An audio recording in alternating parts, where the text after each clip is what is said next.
cars aren't known for their electrifying speed. But Ian Wright, the designer of this X1 prototype, is ready to face off against an Italian supercar. And I'm along for the ride. Are you ready, Scott? Yes, I am. All right. Let's race. Let's put our helmets on. The 12 miles per hour. The Lamborghini can reach 205. Hey, no, not ready. The top speed of 112 miles per hour. The Lamborghini can reach 205. Hey, no, not ready. Know who's going to win? Well, think again. Oh, righty. The X1 has no gearbox, no clutch, and a motor with just one moving part. You can fill the tank at any 220-volt wall socket, but on this tight track, it's just beaten one of the world's premier sports cars. So, what's the X1's secret? Well, for starters, its unusual engine.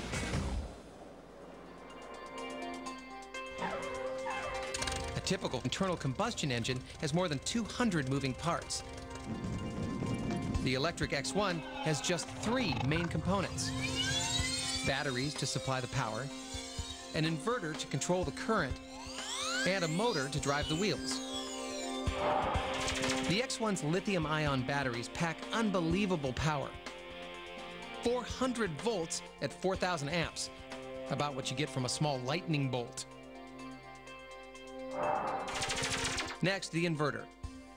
This power unit converts DC into AC by switching the DC current on and off thousands of times a second. By varying the switching ratio, the inverter acts as the X1's transmission, controlling the motor's torque and speed. Finally, the X1's high-performance motor redlines at 14,000 RPM and generates around 300 horsepower. That's twice as much as your everyday family car, and the X1 is half the weight.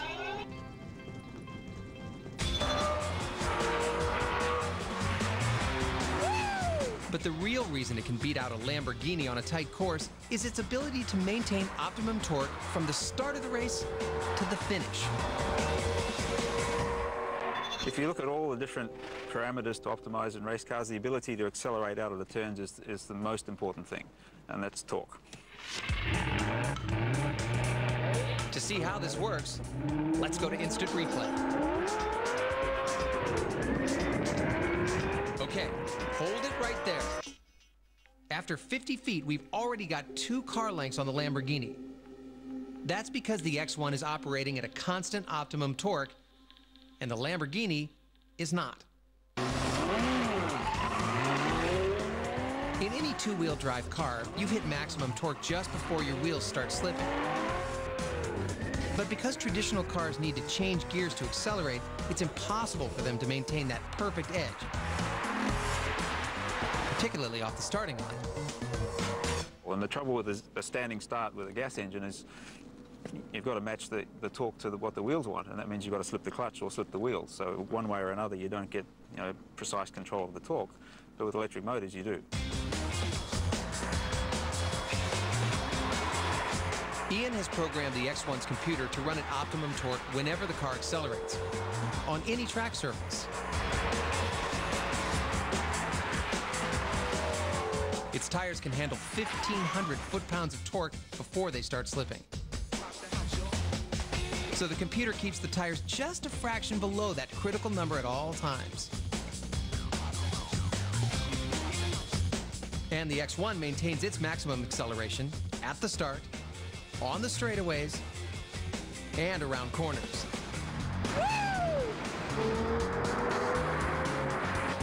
And as I discovered, the electric motor has an added advantage.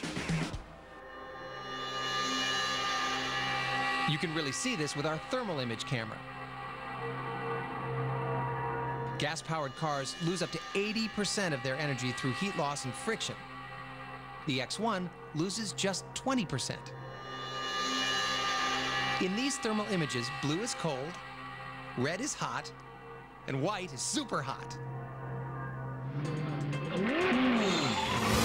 Even after a couple of laps pushing 100 miles per hour, the X1 is cooler than my hard-working film crew and much cooler than the Lamborghini, especially around the engine compartment. And all that heat is wasted energy. Now the X1 faces a tougher challenge.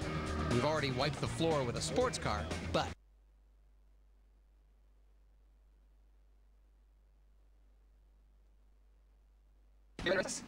well, I'm willing to give it a little test. How's that?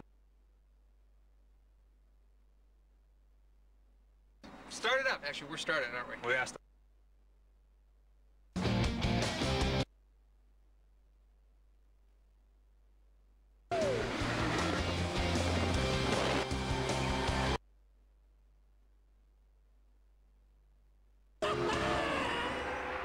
What does it feel like to beat a NASCAR? Oh, that's cool. I didn't think we would. Really? You didn't think so?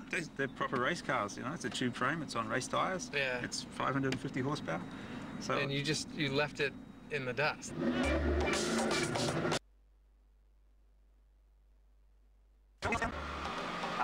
The constant velocity joints on that just keep spinning and spinning, and I'm just watching the whole back end of the car. It's kind of neat watching us from behind, huh? It is. It's very interesting. Nice view. No, it's not a nice view. No, it's not a nice view. off the starting line, the NASCAR's performance is no better than the Lamborghini's. In the X1, we hit 60 miles an hour in 170 feet, about the width of a large intersection. Once again, optimum torque maintained by the onboard computer outruns pure muscle.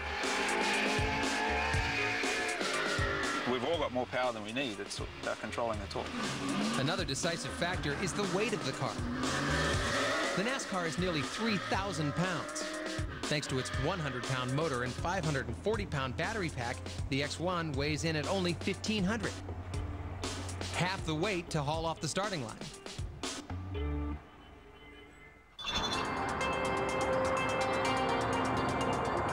But, as I'm about to find out, the X1's advantages don't end at the racetrack.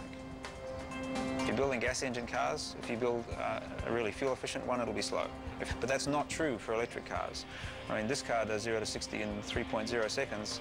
It does 0 to 100 miles an hour in 6.8, and yet it does the equivalent of 170 miles per gallon in city driving.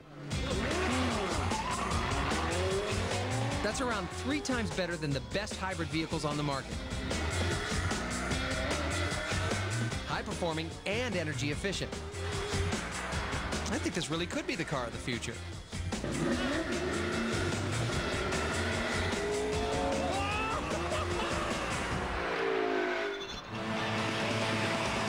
We can't get rid of this guy. Next up, I'll radically shift gears and take an action-packed ride in a car straight out of James Bond.